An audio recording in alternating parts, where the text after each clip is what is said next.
Ensuring we remain the #1 state for business is also why we made it a top priority this session to pass meaningful tort reform.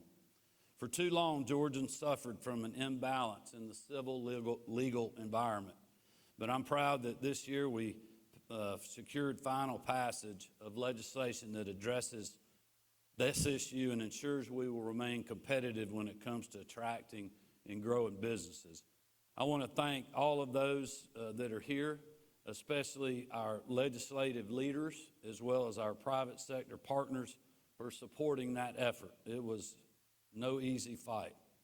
I also look forward to seeing the impact that legislation will have on stabilizing costs for both businesses and consumers alike and opening up the marketplace.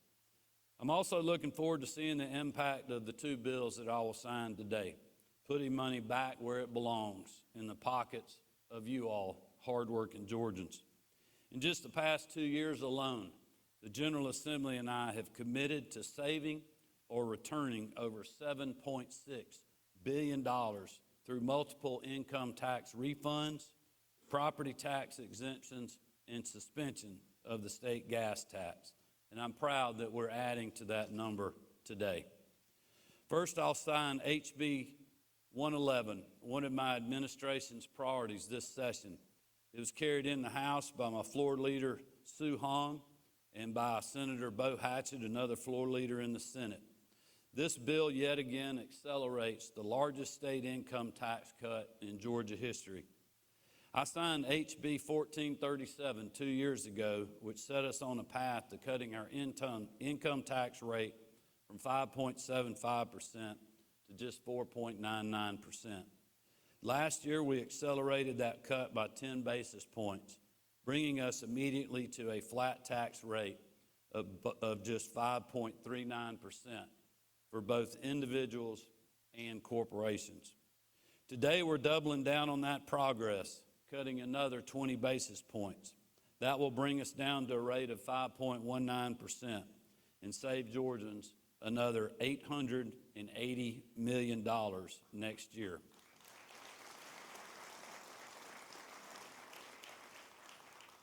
Again, this would not be possible without the commitment of our partners in the legislature and the team at the Office of Planning and Budget, led by Director Rick Dunn, who has worked hard to ensure that we meet our obligations while also returning funds to Georgia taxpayers.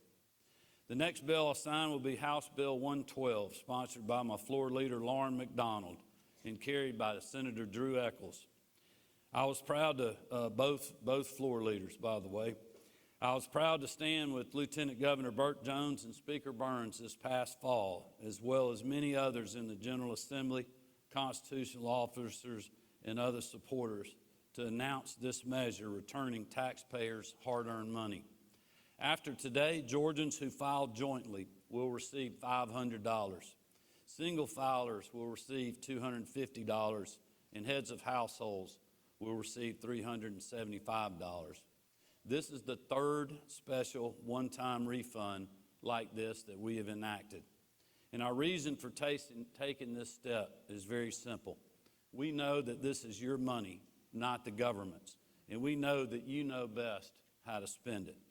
I'm proud to put this money back where it belongs and entrust hardworking Georgians with their own funds, especially as families deal with the high-cost environment that we have been in over the last several years.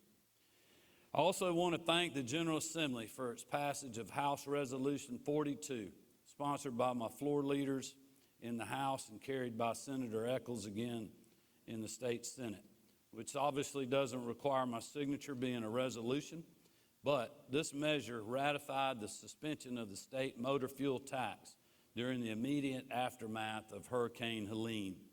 That devastating storm was like no other that we've seen, cutting a path of destruction across wide swaths of our state. We needed to act fast to support our people and our local communities impacted, and also to help first responders. And because of our responsible budgeting, we were able to offer relief through this suspension. In closing, I again want to say thank you and just appreciate the partners that we have in the General Assembly, the folks on my team that continue to be focused on budgeting conservatively, funding our priorities in state government, and supporting job growth statewide.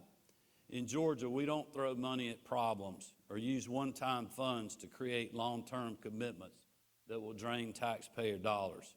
We invest wisely with a long-term view, and that approach has yielded incredible success. We're positioned well for whatever may come because we put the interest of hardworking Georgians ahead of the special interest.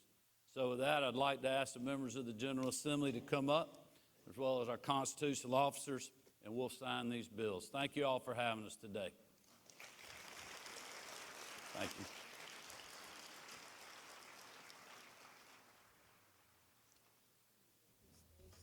Okay.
Oh, yeah, tax.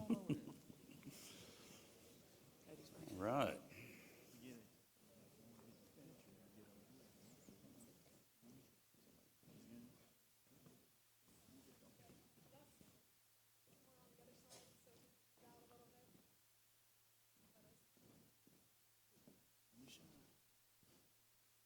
All right, this is House Bill 111,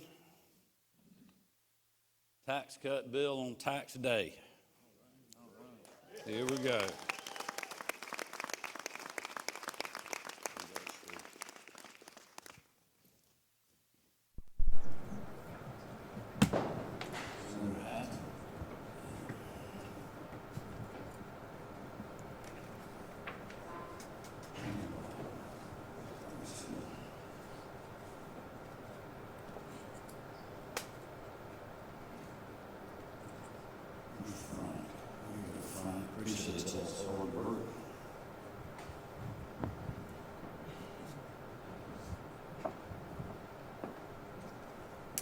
Governor Jones.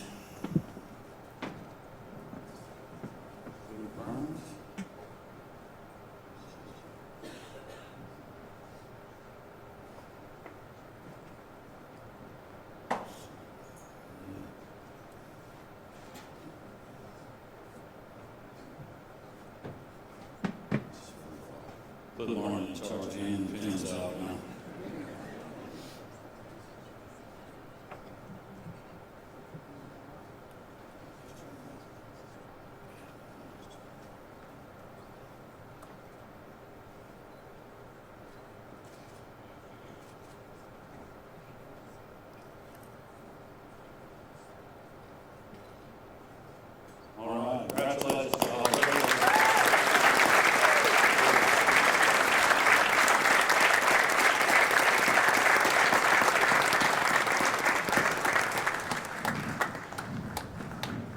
All right, then we got House Bill 112. This is a tax rebate, so we'll get Frank and his team to start doing direct deposits to everybody's account, ready to send you a check back.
right.